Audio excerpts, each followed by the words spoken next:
ধরে নিন আপনি গরিব আছেন। এতে ধরার কি আছে, আমি আছি গরিব। মেনে নিন যে আপনার সাথে কোনো মেয়ে রিলেশনশিপে আছে, তো সে আপনার সাথে রিলেশনশিপে কেন থাকবে? কারণ ও হয়তো আমার চাইতে গরিব আছে তাই। এটা তো হতে পারে ও আপনাকে ভালোবাসে। স্যার আমরা ছেলে, আমাদের কাছে যদি টাকা না থাকে না তাহলে বাড়ির মানুষও আমাদের ভালোবাসে না, তো ওই কেন বাঁচি? বান্দরের মতো ঝুল্লা থাকে, মানুষকে এখানে পাহারা দিবে না কি করবে?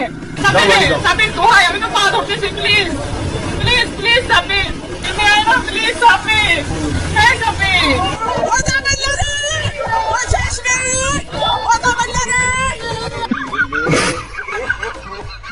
হ্যালো গাইস, কেমন আছেন সবাই? আশা করি সবাই অনেক অনেক ভালো আছেন। বরাবরের মতো আমাদের নতুন আরেকটি ভিডিওতে আপনাকে স্বাগতম। আজকের ঘটনা কি? আজকের ভিডিওতে আপনারা দেখবেন এই সপ্তাহে টিকটক, সোশ্যাল মিডিয়া থেকে শুরু করে বাংলাদেশে রাতারাতি ভাইরাল হওয়া অস্থির বাঙালির হাস্যকর সব ভিডিও, যে ভিডিওগুলো দেখলে আপনার হাসতে হাসতে পেট ব্যথা হয়ে যাবে, গ্যারান্টি দিচ্ছি। আমি কিন্তু আমাদের দেশের খুব কাছাকাছি আছি। জি আপা, খুব শুনে শান্তি লাগলো আপা। আমি অত দূরে না, আমি খুব কাছাকাছি আছি। জি আপা, আমি চট করে ঢুকে পড়তে পারি। কোনটা তো রিকোয়েস্ট করে তুই খালি কষ্ট করে 5 মিনিটের লেগে আয়। 5টা মিনিটের লেগে তুই খালি আয় কর, পরে মাইরা আমি ঘুমামু ভাই, আমার ঘুম হয় না। পরে মাইরা ঘুমামু, তুই তো আয় ভাই। সুতরাং গাইজ, আমাদের সাথে আপনিও টিকটকার এবং অস্থির বাঙালিদের দম ফাটানো হাসির সব ভিডিওগুলো দেখে মন খুলে হাসতে চাইলে আজকের ভিডিওটি সম্পূর্ণ দেখার অনুরোধ রইল, কেননা শেষে রয়েছে বাংলাদেশ কাঁপানো অস্থির সব কাণ্ড কারখানা, যা আপনাকে ভরপুর বিনোদন দেবে। হ্যালো, কোথায় আপনি? বাসায় আসবেন, তাড়াতাড়ি বাসায় চলে আসেন, আমার একা একা একদমই ভালো লাগছে।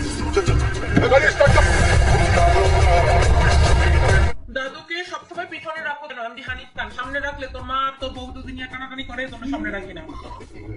এই জন্য আমার পিছনে পিছনে রাখি, যেন আগে আমাকে ফেস করতে হয়, তারপরে যেন আমার জামাই পর্যন্ত যাইতে হয়। এছাড়া গাইজ আরো দেখবেন আমাদের সবার প্রিয় ওবায়দুল কাদের ওরফে কাওয়া কাদেরের অস্কার জয়ী একটি প্রেম কাহিনী, যেটা শাহরুখ ক্যাটরিনা জুটিও ফেল। আওয়ামী লীগের সাধারণ সম্পাদক ওবায়দুল কাদেরকে ঘুম পাড়িয়ে তবেই ফিরতে হতো বাসায়। অভিনয় দক্ষতায় দর্শকের মনে জায়গা করে নিতে না পারলেও কাদেরের মনে ঠিকই জায়গা করে নিয়েছিলেন নায়িকা জাহারা মিতু। তুই সমঝা? টিনের ঘরে আইফোন দেখে যারা জ্বলতেছে তাদেরকে বলি, আমি তো আমার আসল পরিচয় দিয়েছি আপনাদের। আমার আসল পরিচয় পাইলে তুই খাবার মুচা দিবি, অনেক টাইম পাবি না। কি আছে না আছে আপাই তো দেখছি একজন সফল ব্যবসায়ী। Audio call 500, video call 1000। अभी तो रुको, क्लाइमैक्स अभी बाकी। Audio call 100, video call 500। একদম বাম্পার মারছে। তাই তো বলি, আমরা দিনরাত কষ্ট করে অ্যান্ড্রয়েড চালাতে কষ্ট হয়ে যায়, আর এরা কদিন টিকটক করে আইফোন কেমনে নেয়। এটা কি কোনো কথা? ভিডিও শুরু করা যাক। সো গাইস, শুরুতেই দেখবেন গ্রামের চাচাতো বোন ইটিশ পিটিশ করতে গিয়ে যখন বাসায় ধরা খায়, তখন তার কি অবস্থা হয় দেখুন। আমি একবার আমার বয়ফ্রেন্ডকে নিয়ে ধরা খেয়েছিলাম, আমার মা এটা জানার পরও আমাকে কিছু বলে নাই। राजा जी अपनी शक्तियों का पूरा इस्तेमाल कर रहे हो। কি আর বলবো গাইস, যেমন মেয়ে তেমনি তার মা, কট খাওয়ার পরও নাকি কিছু বলে নাই। আমার মা এটা জানার পরও আমাকে কিছু বলে নাই।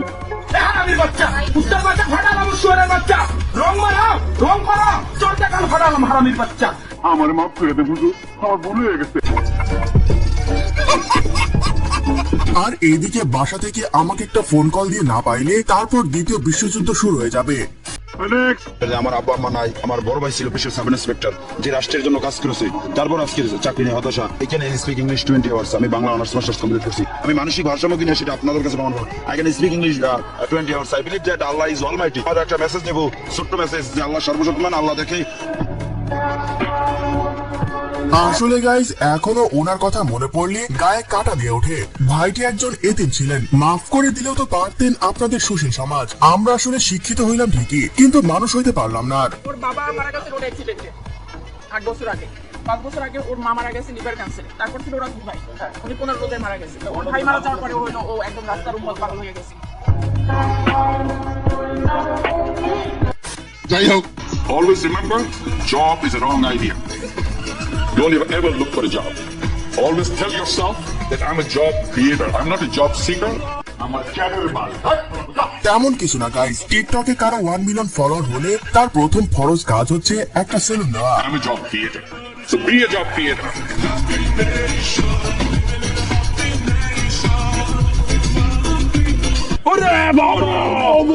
এই বান্দার ভাবসাব দেখে মনে হচ্ছে বিল গেটস এর মাইক্রোসফট কোম্পানি সে কিনে নিয়েছে, তাই এখন থেকে সবাই তাকে স্যার বলে ডাকবেন। একদম বাম্পার মার। সো গাইজ, এর পরে দেখবেন 12 ঘাটের পানি খাওয়া মহিষী নারী যখন তার জামার সামনে কট খেয়ে যায় তখন কি অবস্থা হয় দেখুন। ওয়ালাইকুম আসসালাম। আপনি ভালো আছেন? এই তো ভালো। চিনতে পারছেন আমাকে? না, ঠিক চিনতে পারলাম না। আজ আপনাদের পাশের ফ্ল্যাটে ভাড়া আসছিল তো। তবে আপনাদের ফ্ল্যাটে গত রাত্রে অনেক আওয়াজ হয়েছে, যার কারণে ঘুমাইতে পারিনি। আসসালামু আলাইকুম। কি বলেন ভাই? গত 2 দিন তো আমি চট্টগ্রামে ছিলাম, বাসায় ছিলাম না। কাম সেরা ফেলেছেন ভাই, আপনি কাম সেরা ফেলেছেন। মানে ভাই এটা কোনো কথা? ভাবিরে তো একেবারে ভাইয়ের সামনে কট দিয়ে দিল। এজন্যই বলে বারে বারে ঘুঘু তুমি খেয়ে যাও ধান, এবার ঘুঘু তোমার বাঁধিব পরান। সো গাইজ, এর পরে দেখবেন 26 তারিখ নাকি বাংলাদেশ বিশ্বের ধনী দেশের তালিকায় 1 নম্বরে চলে আসবে। আসলে কি কাহিনী সত্য?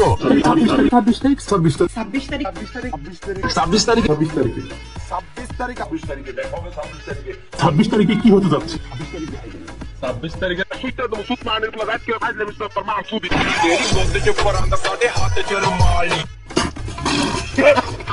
আসলে গাইজ 2024 সালে এসে যদি আপনি মনে করেন এসব ইঙ্কি পিঙ্কি ওয়েবসাইট গুলো আপনাকে শুধুমাত্র ট্যাপ ট্যাপ করার জন্য টাকা দেবে, তাহলে আপনি এখনো পিনিকে আছেন। লেবু খান।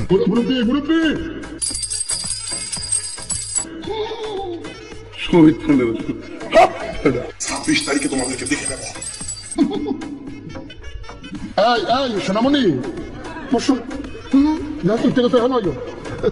নতুন নতুন। তো যাই হোক গাইস, এর পর চলুন হ্যামস্টার অ্যাকাউন্টের কয়েন নিয়ে ওমর ভাই কি বলেছে দেখে আসি। 26 তারিখের অপেক্ষায় আছি, কারণ আমার কাছে 100 মিলিয়ন হ্যামস্টার কয়েন আছে।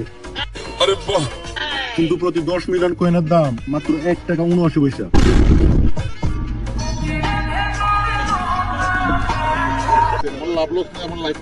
এরকম আমার বন্ধু কালকে আমাকে ফোন দিয়ে বলতেছে তার নাকি 50 মিলিয়ন কয়েন হয়েছে, আর সেটা নাকি 1 টাকা হলেও $50 মিলিয়ন পাবে সে।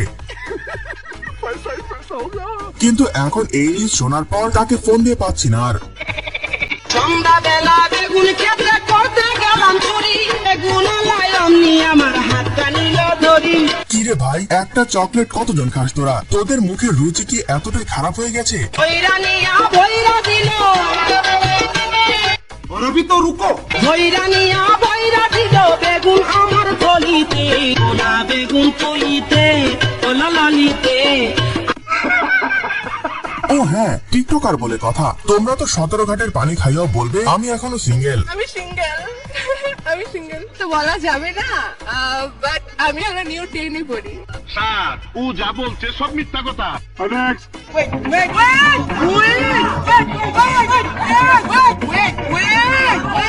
ঠিক আছে ঠিক আছে। বলো বলো। আপনজন হারাবার বেদনা যে কত কষ্টে তা আমার থেকে আর কে বেশি জানে। কথা বলেন কেন? স্বজন হাব ব্যথা ভুলান না।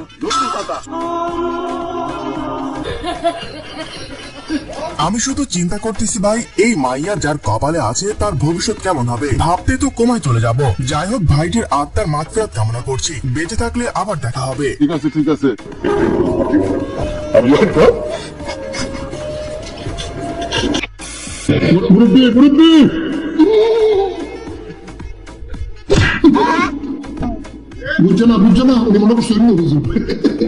কি শুরু হলো ভাই এগুলো? কিছু করলেই বলে মুরব্বি মুরব্বি।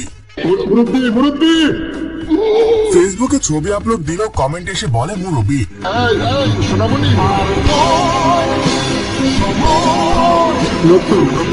মানে ভাই দেশ স্বাধীন হয়ে গেল, কিন্তু পোলাপাইনার ভালো হইল না, এখন তো বিদেশিদের মুখে ঘুরে বেড়াচ্ছে।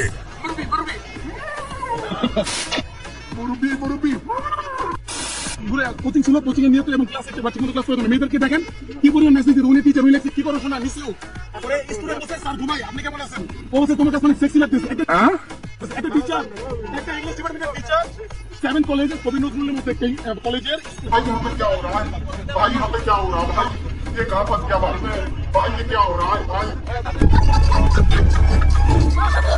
ভাই রে ভাই, এরা কারা? কোত্থেকে এলো এরা? এদের কি কোনো আত্মীয় স্বজন নাই? আপনারা কেউ এই বান্দার খোঁজ পাইলে তাকে ধরে নিয়ে গিয়ে পাবনায় ভর্তি করে দিন, যত টাকা লাগে আমি দেবো। সো গাইজ আজকে এই পর্যন্তই, দেখা হচ্ছে পরবর্তী কোনো ভিডিওতে। ততক্ষণ পর্যন্ত ভালো থাকুন, সুস্থ থাকুন, আর আমাদের চ্যানেলে নতুন হলে সাবস্ক্রাইব করে পাশের বেল বাটনে ক্লিক দিয়ে রাখুন। ধন্যবাদ।